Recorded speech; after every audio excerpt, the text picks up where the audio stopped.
વાત કરીએ ગાંધીનગર શહેરની, ત્યારે કેબિનેટ બેઠકને લઈને હાલ સૌથી મોટા સમાચાર સામે આવી રહ્યા છે। કેબિનેટ બેઠકમાં મંદીને લઈ ચર્ચા કરવામાં આવશે, તો રત્ન કલાકારોની મદદ મુદ્દે ચર્ચા કરવામાં આવી રહી છે। ત્યારે સીએમ ભૂપેન્દ્ર પટેલે ભલામણ મંગાવી છે તેવું પણ સૂત્ર દ્વારા જાણકારી પ્રાપ્ત થઈ રહી છે। પીએમજેવાયડી એસઓપીને કેબિનેટમાં મંજૂરી મળી છે, ત્યારે કેબિનેટની બેઠક બોલાવવામાં આવી છે અને વિવિધ મુદ્દાઓ પર ચર્ચા પણ કરવામાં આવશે, તેમજ પીએમજેવાયની એસઓપીને કેબિનેટમાં મંજૂરી પણ આપવામાં આવી છે। તો કેબિનેટ બેઠક બાદ સત્તાવાર રીતે જાહેરાત પણ થઈ શકે છે। હાલ સૌથી મોટા સમાચાર આ સામે આવી રહ્યા છે। કેબિનેટ બેઠકને લઈને સૌથી મોટા સમાચાર, જ્યાં કેબિનેટ બેઠકમાં મંદીને લઈને ચર્ચા કરવામાં આવી રહી છે। જે પ્રમાણે અત્યારે મંદીનો માહોલ માર્કેટમાં જોવા મળી રહ્યો છે, તેને લઈને આ કેબિનેટ બેઠકમાં ચર્ચા કરવામાં આવી રહી છે। ત્યારે રત્ન કલાકારોની મદદ મુદ્દે પણ ચર્ચા કરવામાં આવી રહી છે। સીએમ ભૂપેન્દ્ર પટેલે તમામ જે ભલામણ છે તે પણ મંગાવી છે, તે અંગેની જાણકારી પણ પ્રાપ્ત થઈ રહી છે। ત્યારે પીએમજેવાયની એસઓપીને કેબિનેટમાં મંજૂરી મળી છે। અમારી સાથે હાલ સંવાદદાતા ગૌતમ જોડાઈ ગયા છે। ગૌતમ, આજે કેબિનેટની બેઠક મળી રહી છે, કયા મુદ્દાઓ પર ચર્ચા કરવામાં આવી રહી છે? ચોક્કસથી કેબિનેટ બેઠક જે છે તે મુખ્યમંત્રી અધ્યક્ષસ્થાને મળી હતી, તે બેઠક પૂર્ણ થઈ ચૂકી છે અને તેમાં વિવિધ મુદ્દાઓને લઈ અને કેબિનેટ બેઠકની અંદર મંથન જે છે તે થયું છે। જે અંતર્ગતની વાત કરવામાં આવે તો આજે જે કેબિનેટ બેઠક જે છે તે યોજાઈ હતી, તેમાં પીએમજે યોજના અંતર્ગતની એસઓપી મુદ્દે કેબિનેટ બેઠકમાં મંથન જે છે તે થયું હતું। આરોગ્ય મંત્રી ઋષિકેશ પટેલ દ્વારા સમગ્ર મુદ્દે એસઓપી જે છે તે નવી એસઓપી તૈયાર કરી છે અને એસઓપી જે છે તે કેબિનેટમાં રજૂ કરી હતી અને તેને મંજૂરી જે છે તે મળી છે। એટલે કે આજથી નવી એસઓપી જે છે તે લાગુ થઈ જશે અને તેને કેબિનેટને મંજૂરી પણ મળી ચૂકી છે। સાંજે સત્તાવાર રીતે 4 વાગે ઋષિકેશ પટેલ જે છે તે કેબિનેટનું બ્રીફ કરશે અને તેમાં આ એસઓપી જે છે તે જાહેર કરશે, તે અંતર્ગતની વાત થઈ છે। સાથે વાત કરીએ હીરા ઉદ્યોગની, તો હીરા ઉદ્યોગને લઈને મંદી અંતર્ગત બેઠકમાં જે છે તે ચર્ચા થઈ હતી। હીરા કારીગરોને મદદ કરવા માટે સીએમએ ભલામણ જે છે પણ મંગાવી હતી અને તે અંતર્ગત પણ જે મહત્વની મંથન જે છે તે થયું હતું। આમ વિવિધ મુદ્દાઓને લઈ અને કેબિનેટ બેઠકની અંદર મંથન થયું હતું। તો સૌથી મહત્વની બાબત એ છે કે પીએમ યોજનાની એસઓપી જે છે તે અંતર્ગત મહત્વની જે એસઓપી છે તે મંજૂરી જે છે તે પ્રાપ્ત થઈ છે અને સત્તાવાર રીતે જાહેરાત કરશે। જી ગૌતમ, સમગ્ર માહિતી બદલ આપનો આભાર। તો સુરતમાં વધુ એક રત્ન કલાકારનો આપઘાતનો મામલો સામે આવ્યો છે અને ઉધનામાં દીપક ઠાકોર નામના 25 વર્ષીય યુવકે આપઘાત કર્યો હોવાની ઘટના સામે આવી છે। તાપી નદીમાં કૂદકો મારી આપઘાત કર્યો હોવાની ઘટના બની, તો હીરામાં મંદીના લીધે રત્ન કલાકારનું કામ છૂટી ગયું હતું અને દિવાળી બાદ રત્ન કલાકાર બેરોજગાર બની ગયો હતો અને બેરોજગાર બની જતા કામની શોધમાં હતો આ વ્યક્તિ અને કામ નહીં મળતા આખરે ઘરમાં આર્થિક તંગી સર્જાઈ અને આર્થિક તંગી સર્જાતા રત્ન કલાકારે આપઘાત કર્યો હતો। તો યુવક ઉધના વિજયનગરમાં પરિવાર સાથે રહેતો હતો અને ત્યારે સુરત ડાયમંડ વર્કર યુનિયનના ઉપપ્રમુખે કહ્યું કે રત્ન કલાકાર કલ્યાણ બોર્ડ બનાવવાની માંગ કરવામાં આવી છે। સતત હીરા ઉદ્યોગમાં મંદીના કારણે રત્ન કલાકારોના આપઘાતના કિસ્સા વધી રહ્યા છે। આ સાથે તેમણે કહ્યું કે તાત્કાલિક આ મામલે સરકારે રત્ન કલાકારો માટે આર્થિક સહાય પેકેજ જાહેર કરવા માટે માંગ કરી છે।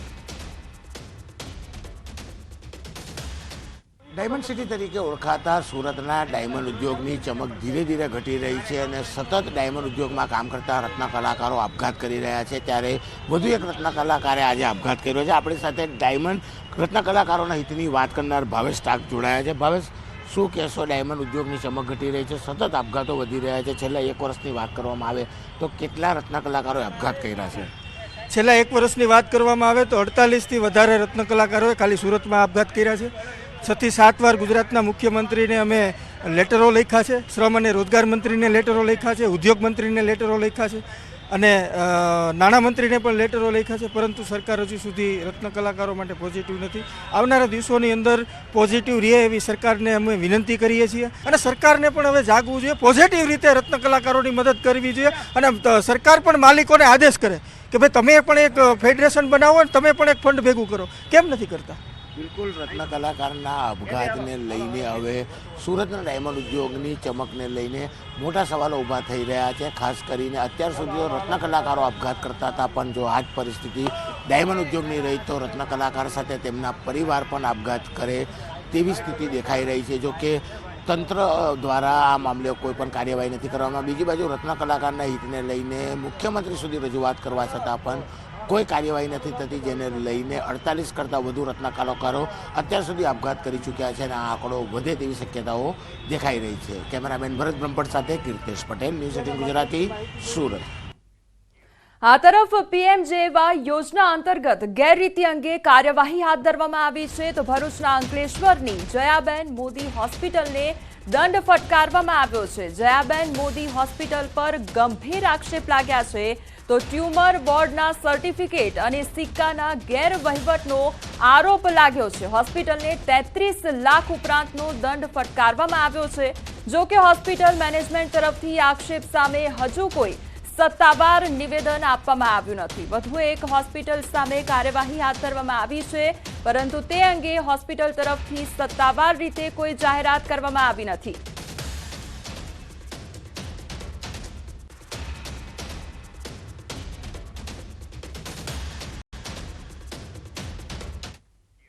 હવે વાત કરીશું હોસ્પિટલમાં ભૂવા વિશે.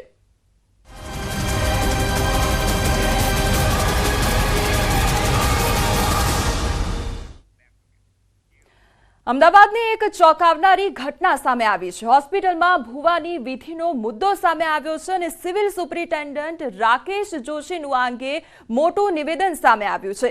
ભૂવો દર્દીના સગા તરીકે આઈસીયુ સુધી પહોંચ્યો તેવું કહેવામાં આવ્યું છે, ત્યારે પાસ વગર કોઈ અંદર જઈ શકતું નથી તેવું પણ કહેવામાં આવ્યું છે.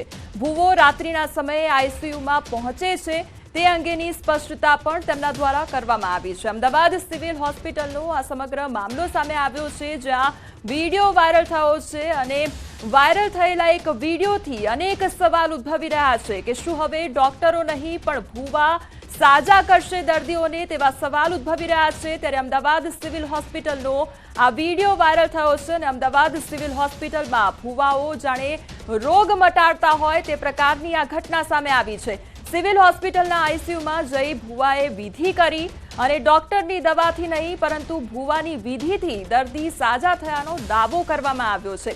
જડબે સલાખ સિક્યોરિટી વચ્ચે આ ભૂવો આઈસીયુ સુધી પહોંચી જાય છે. વેન્ટિલેટર પર રહેલા દર્દીની ભૂવાએ વિધિ કરી છે. તો વિધિ બાદ દર્દી સાજા થઈ ઘરે પહોંચ્યા હોવાનો દાવો પણ આ ભૂવા દ્વારા કરવામાં આવી રહ્યો છે. સોશિયલ મીડિયામાં આ અંગેનો વિડીયો પણ વાયરલ થઈ રહ્યો છે. સાદા કપડાની અંદર એક દર્દીના સગા તરીકે આઈસીયુ સુધી પહોંચી જાય છે. અધરવાઇઝ સિક્યુરિટી વ્યવસ્થા એટલી સ્ટ્રોંગ છે કે કોઈ પણ વ્યક્તિ જો પાસ ન હોય તો એના સગા પાસે કે દર્દી પાસે જઈ શકતું નથી. અને જે વિડીયોનો સમય છે એ પણ રાત્રિનો લાગી રહ્યો છે. મુકેશ ભુવાજીની કૃપાથી મારા ઘરવાળાને સારું થયું હતું. આઈસીયુમાંથી બહાર આવી ગયા. જય ખોડિયાલ. મુકેશ ભુવાજીને ખોડિયાલે મારી દાદીના હોસ્પિટલમાં હતા. હોસ્પિટલ વાળા છૂટી ગયા ડોક્ટરો, પણ મુકેશ ભુવાની ખોડિયાલે મારી દાદીને ઉભા કરી દીધા. એમના દરબારમાં લઈને આવ્યો છું નિકોલવાડી ખોડિયાલ મુકેશ ભુવાજીની. તો આ અંગે અનેક સવાલો ઉદ્ભવી રહ્યા છે કે આખરે આ હોસ્પિટલમાં ભૂવો કેવી રીતે આવ્યો તેને લઈને અનેક સવાલ ઉદ્ભવી રહ્યા છે. ત્યારે સુરક્ષાને લઈને પણ અનેક સવાલ ઉદ્ભવી રહ્યા છે કે શું હવે ભૂવા સારવાર કરશે? વિડીયો બાદ શું સિવિલ કોઈ પણ પ્રકારના પગલાં ભરશે કે કેમ તેને લઈને સવાલ ઉદ્ભવી રહ્યા છે. આવા અનેક સવાલ ન્યૂઝ 18 ગુજરાતી ઉઠાવી રહ્યું છે. અમદાવાદ સિવિલની સુરક્ષા સામે અનેક સવાલો ઉઠ્યા છે. જ્યારે દર્દી સારવાર લેવા માટે હોસ્પિટલમાં આવે છે ત્યારે તેની સારવાર ડોક્ટર્સ કરતા હોય છે, પરંતુ અહીંયા તો પરિવારજનો જાતે કહી રહ્યા છે કે ડોક્ટર્સ છૂટી ગયા અને આખરે ભૂવા દ્વારા વિધિ કરવામાં આવી અને પરિવારજન બચી ગયા છે. આ બેન એમને બહુ જ પ્રોબ્લેમ ખરાબ હતી અને આ ભાઈ કે જે મારા વિડીયો જોયો હતો ઇન્સ્ટાગ્રામ પર કે આ દાદી બહુ જ બીમાર છે એ સમજીને મારો વિડીયો જોઈ ના ભાઈ મને ફોન કર્યો. હોસ્પિટલમાં દાખલ છે કે એવા દુઃખની ભાગીદાર બન્યા હતા અને આજે એ બેન મારી ખોડિયાના પ્રતાપે આજે આ બેન સહી સલામત આઈસીયુ માંથી બહાર આવી ગયા અને આજે આ બેન નું કમ્પ્લીટ થઈ ગયું. જય ખોડિયાર. મારા છોકરાને મુકેશ ભુવાજીએ જીવતો કર્યો, આઈસીયુ માંથી બહાર કાઢ્યો, નવું જીવન આપ્યું. 45% હતા. આજે મુકેશ ભુવાની ખોડિયારના પ્રતાપે આજે મને નવું જીવન મળ્યું. નિકોલવાળી ખોડિયારની જય, મુકેશ ભુવાજીની જય. તો આ તમામ આપણે વિડીયો સાંભળ્યા, તમામ એ પરિવારજનો હતા, તેમના દ્વારા વાત કરવામાં આવી રહી છે. આવા એક નહીં પરંતુ અનેક એવા દર્દી છે કે જેમનો રોગ મટાડવામાં આવ્યો હોય તેવો દાવો એ પરિવારજનો દ્વારા કરવામાં આવી રહ્યો છે. જે પરિવારજનો આ ભુવાને માની રહ્યા છે, મુકેશ ભુવાને આ પરિવારજનો માની રહ્યા છે ને એટલા માટે જ તેમના દ્વારા દાવો કરવામાં આવી રહ્યો છે કે ડોક્ટર દ્વારા નહીં પરંતુ ભુવા દ્વારા અમારા પરિવારજનો સાજા થયા છે. અમદાવાદ સર્વા સિવિલ હોસ્પિટલનો એક વિડીયો વાયરલ થયો છે કે જેમાં દર્દી છે તે સિવિલ હોસ્પિટલના આઈસીયુમાં એડમિટ છે અને એમની સારવાર કરવા માટે ડૉક્ટર નહીં પરંતુ ભૂવો આવે છે અને તે સારવાર કરે છે અને તેને લઈ જ પણ જાય છે. ત્યારે આપ જોઈ શકો છો કે આ જે ટ્રોમા સેન્ટર છે, ટ્રોમા સેન્ટરના આઈસીયુમાં દર્દી દાખલ હતો, પરંતુ કેટલાક નિયમો હોય છે કે જે આઈસીયુમાં જવા માટેના દર્દીઓ જે આવતા હોય છે ત્યારે તેને પણ ચકાસવામાં આવે છે. જ્યારે દર્દી એડમિટ હોય છે ત્યારે એમને પાસ આપવામાં આવે છે અને પાસ ઉપર જ તેમને એન્ટ્રી આપવામાં આવતી હોય છે. આપ અહીં સુરક્ષા કરી રહ્યા છો. એક વિડીયો વાયરલ થયો છે, એમાં જોવા મળી રહ્યું છે કે દર્દી અંદર દાખલ છે અને એક ભૂવા જાય છે અને એની સારવાર કરે છે. તો એ કેવી રીતના એન્ટર થયા? મેડમ, આમાં એવું છે કે કોઈને આપણે સિક્કો તો વાગેલો થયું કે આ ભૂવો જ છે, તો પેશન્ટ જોડે ધારો કે આવ્યા હોય એ લોકો અને પેશન્ટ જોડે ગયા હોય તો એમાં તો કઈ રીતે નક્કી કરી શકે કે ભાઈ આ ભૂવો છે? ઓકે, એની પૂછતાછ કરી? પૂછતાછ તો આ તો એકચ્યુઅલી 2 મહિના પહેલાનો વિડીયો વાયરલ થયેલો છે, અત્યારનું છે નહીં. આ તો અત્યારે અમને ખબર પડે. પાસ ચેક કરે? હા, પાસ તો ચેક કરે. 3 અંદર સિક્યુરિટી ગાર્ડ છે, ગેટ ઉપર, મિડલમાં અને આગળ આઈસીયુના ગેટ ઉપર. એ લોકો પાસ ચેક કર્યા સિવાય જવા જતા નથી અંદર. અને અહીં પહેલાં તો અહીંથી જ જાય, ગેટ આ મેઇન એન્ટ્રી છે, અહીંથી જાય એટલે આગળ ચેક કરતા એ લોકો આઈસીયુમાં પોકે. પણ જ્યારે સિક્યુરિટી હોય છે, આઈસીયુ આગળ પણ સિક્યુરિટી હોય છે અને આઈસીયુમાં જે દર્દીઓનો વિડીયો મીડિયાને પણ નથી લેવા દેતા જ્યારે કોઈ પણ ઇસ્યુ બનતો હોય છે ત્યારે, તો આ કેવી રીતના આખો વિડીયો બહાર આવ્યો છે? સવાલ સિક્યુરિટી ઉપર પણ. એમાં એવું નથી મેડમ, ધારો કે પરમિશન હોય D2માંથી સરની તો બધા જવા દે, મીડિયાને કોઈ રોકતા નથી, પણ પરમિશન વગર નથી એલાઉ. એટલે પણ મીડિયાને અત્યારે મોબાઈલથી એ વિડીયો ઉતારેલો છે એટલે કોઈ એમની સાથે છે ને વિડીયો ઉતારે છે. હા, એટલે કહું છું તો ખરો કે એ કઈ રીતે આપણે જાણી શકીએ તો, કારણ કે કોણ હતું એ તો. પણ ધારો કે આપણને ખ્યાલ આવી જાય તો અમે લોકો પકડી જ લઈએ છીએ, જવા જતા બી નથી એ લોકોને અંદર. પણ અંદર ગયા પછી ધારો કે એ લોકોએ અંદર એવું કર્યું હોય તો એ વાત કઈ રીતે ખ્યાલ આવે? અમે લોકો અહીંયા નીચે હોઈએ છીએ મેઇન ગેટ ઉપર ગાર્ડો હોય છે બધા, અને કંઈ બી હોય તો એ લોકો ફોન કરે કે સર આવું થયું છે, તમે આવી જાઓ. એવું કંઈ એકચ્યુઅલી કંઈ જાણવા જ નથી મળ્યું. નિયમ શું હોય છે જ્યારે દર્દીઓના સગાવાલાએ ઉપર જવું હોય, એમને મળવા? અહીંયાથી ધારો કે પેશન્ટ આવે એટલે પેશન્ટ જોડે 2 માણસો અંદર જાય. પેશન્ટ ક્રિટિકલ હોય, ધારો કે ઓક્સિજન હોય તો 3 માણસ જવા દઈએ છીએ. પછી એ લોકો અંદર જાય, પછી સીએમઓમાં જાય, સીએમઓ પછી ધારો કે ત્યાં જોશે, પછી એ લોકો ત્યાંથી મોકલશે મેડિકલમાં, સર્જિકલમાં. ધારો કે પછી માઇનર ઓટી છે, બહુ સિરિયસ વાગેલું હોય તો સીધું માઇનર ઓટીમાં જાય, ત્યાં ટ્રીટમેન્ટ થયા પછી વોર્ડમાં એ લોકો લઈ જતા હોય, શિફ્ટ કરતા હોય. આ આખો જે વિડીયો બનાવ્યો છે સોશિયલ મીડિયા ઉપર ફરી રહ્યો છે, અત્યારે સવાલ એ છે કે હવે આઈસીયુમાં ડોક્ટર કરતા ભુવાઓ અત્યારે સારવાર કરી રહ્યા હોય તેવું લાગી રહ્યું છે. કેમેરામેન પ્રકાશ સાથે વિપુ પટેલ, ન્યૂઝ 18 ગુજરાતી, અમદાવાદ. તો અમદાવાદ સિવિલના આઈસીયુમાં ભુવાની એન્ટ્રીથી અનેક સવાલો ઉદ્ભવી રહ્યા છે, કારણ કે આઈસીયુ વોર્ડની જો વાત કરવામાં આવે તો ત્યાં આગળ દર્દી સાથે એક ડોક્ટર અને નર્સ ફાળવવામાં આવતા હોય છે, પરંતુ જ્યારે રાત્રિના સમયે આ ભુવાની એન્ટ્રી થાય છે, દર્દીને મળવા માટે આ ભુવો પહોંચે છે, ત્યારે વોર્ડમાં શું ત્યાં આગળ જે નર્સ છે તે હાજર હતા કે કેમ, આ સિવાય ત્યાં આગળ ડોક્ટર્સ હાજર હતા કે કેમ, તેને લઈને પણ અનેક સવાલો ઉદ્ભવી રહ્યા છે. કારણ કે જો રાત્રિના સમયે આવી રીતે કોઈ પણ આવીને દર્દી પાસે પહોંચી જતું હોય તો સુરક્ષાને લઈને અનેક સવાલો ઉદ્ભવી રહ્યા છે. હવે બીજી તરફ રાજ્યમાં તસ્કરો બાદ તાંત્રિકો જાણે બેફામ બન્યા હોય તે પ્રકારની પરિસ્થિતિ જોવા મળી રહી છે. જો તમે પણ અંધશ્રદ્ધામાં જીવો છો તો એકવાર આ ઘટના જોઈ લેજો. અમદાવાદ સિવિલના આઈસીયુમાં ભુવાએ વિધિ કર્યાનો વિડીયો સામે આવ્યો છે. તો આ તરફ વડોદરામાં ભાયલી રોડ પરના એક પરિવારે તાંત્રિકની મદદ લીધા બાદ રોવાનો વારો આવ્યો છે. આ તરફ ગુપ્ત ધન કાઢવાના નામે લેભાગુ તાંત્રિક ટોળકીએ લાખો રૂપિયા તેની પાસેથી પડાવ્યા. તો બીજી તરફ તાંત્રિક વિધિના નામે દ્વારકાના ભાણવડમાં સગીરાનું અપહરણ કરનાર 2 વિધર્મીઓની ધરપકડ કરવામાં આવી છે. તાંત્રિક વિધિના નામે અપહરણ કરાયું હોવાની ફરિયાદ નોંધવામાં આવી છે. તો બીજી તરફ ગણતરીના કલાકમાં ઝડપી પાડતી દ્વારકા જિલ્લા પોલીસ પણ સામે આવી છે. આ અંગે વધુ તપાસ પણ હાથ ધરવામાં આવી રહી છે.